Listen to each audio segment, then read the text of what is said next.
Been more than 15 years since a Democrat occupied the governor's mansion in Iowa. State Auditor Rob Sand wants to try to change that. This fall, he will face off against Republican Zach Lahn, who's a businessman and a farmer from Iowa.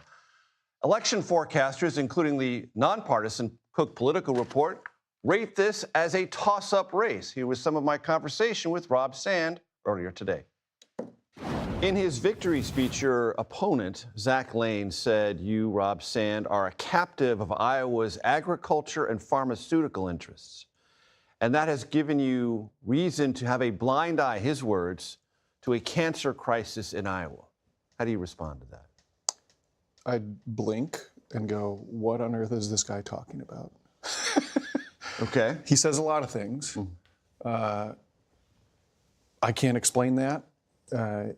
I guess at the end of the day, he's not very familiar with what's been going on in the state because he's mostly been living in Kansas. Do you consider him a Kansan or an Iowan? I think it's a fair argument. At the end of the day, he voted in Kansas in 3 of the last 4 elections.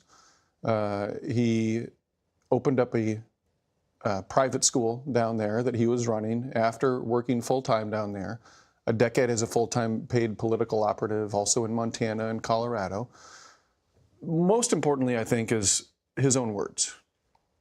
His plane at the beginning of this campaign spent more time in Kansas than it did in Belle Plaine, Iowa, where his family farm is. Where he says he lives.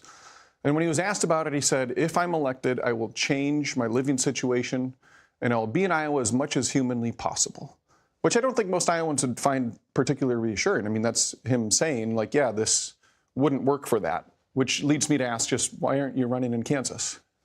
What about the cancer crisis in Iowa? Is it real? Zach Lahn says there is a higher incidence of newly diagnosed cancer in Iowa than any place on planet Earth. Is that true? We were #1 for new cancer last year. We are now #2 behind, I believe, West Virginia. He says that's because of Big Pharma and Big Ag, is it? Well, we have a cancer crisis. He's partially right. There is a tie between nitrates and cancer. There is also a tie between pesticides and cancer. We need to do something about this. I think that's important that we do something about it. But I also think we need to acknowledge that we are the worst state for radon in America. Lung cancer is a leading cancer in Iowa, and radon is the 2nd leading cause of lung cancer in the United States behind smoking. So, yeah, he's right, and I'm right too, and we need to have a policy on that that's going to move things. I've been consistent in having done the research saying that we shouldn't be supporting immunity for pesticide manufacturers, for example. He picked a lieutenant governor nominee that supported the bill that would have provided additional immunity to pesticide manufacturers. So there's a difference there, you would say? Yeah. What about the fact that Zach Lahn was not the Trump-endorsed Republican, and he won? What does that tell you about the value of a Trump endorsement in Iowa?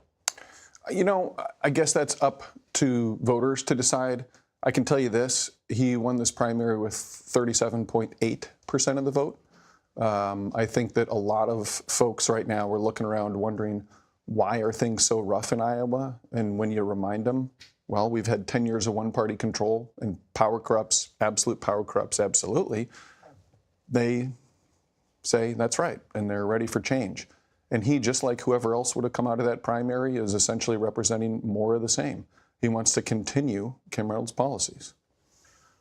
When I look at Iowa, I have a kind of obsessive knack of paying attention to eastern Iowa, where President Obama in 2008 and 2012 ran very strong. Mm-hmm. He ran strong in a lot of Iowa, but I'm kind of obsessed by eastern Iowa.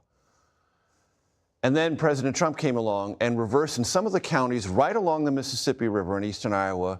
There was like a 40-point swing from 2008 to 2020 or 2020. Howard County specifically, yeah. 40 points. What is that about? First of all, from your estimate, what is that about? Yeah. How do you reverse it, and do you think this is a reversible year for those trend lines? Well, look, to me, I think a lot of Iowans have had the opportunity to get to know me over the years. I do 100 public town halls, one in every single county seat in Iowa. Lee County, for whatever reason, has 2. I don't argue, I just go to both. And at the end of the day, I think there's a lot of people out there who want to vote for a person they feel like they know. And Obama had an openness about him, and Trump had been a public figure for decades. I have been in all of these counties. I've been there every year. I've always announced in advance that I'm coming to town. And I think that in my race provides people with an understanding of me and the work that I do that gets them to a level of trust that makes them comfortable with me as a candidate for governor. Let me talk to you about school choice. You have a report that your auditor's office put out about Iowa, its approach. It has become a bit of a topic point for Republicans nationwide. Mm-hmm. Why do you believe what Iowa's doing is wrong? And do you believe it is subsidizing wealthier Iowans at the expense of others? Well, we know that it's subsidizing wealthier Iowans because there is no income limit on who can get this. If the folks who passed this program actually cared about school choice, they would have said, we're going to give you this much money, but you can't just throw your tuition rate up by the same amount, leaving it equally as unaffordable as it was before. They didn't do that. If the folks who supported this program actually cared about school choice, they would have said, we're going to make sure this is focused on low-income folks, and they would have an income limit. Instead, 80% of the money goes to folks whose kids would have been in private school anyway. That's the report that we put together using Governor Reynolds' own numbers. Kim right? Reynolds. Yeah. We're not allowed to audit how this public money is spent. There are no rules other than one, you can't pay a rebate. So there's no rules for how private schools spend public money, Major. This whole thing is a boondoggle. I was the chief public corruption prosecutor in Iowa prior to being state auditor. Mm-hmm. I prosecuted the Iowa Film Office tax credit scandal, uncovered the largest lottery rigging scheme in American history, prosecuted the only American prosecution of a Papua New Guinean Ponzi scheme that ensnared Iowans for hundreds of thousands of dollars. When I read this bill, alarm bells went off in my head. Right. I could read this and say, money is going to get wasted. Money is going to be abused. And yet that's the program that they put in place. I don't understand why they want to do that. We also have a $1.3 billion budget deficit, and we're sending this money to the wealthiest people in Iowa who are going to send their kids to private school anyway, when our budget is burning off our surplus at a rate of $1.3 billion a year. That's fiscally irresponsible. Rob Sand, Democratic nominee for governor in Iowa. I appreciate it. Yeah, thanks for being.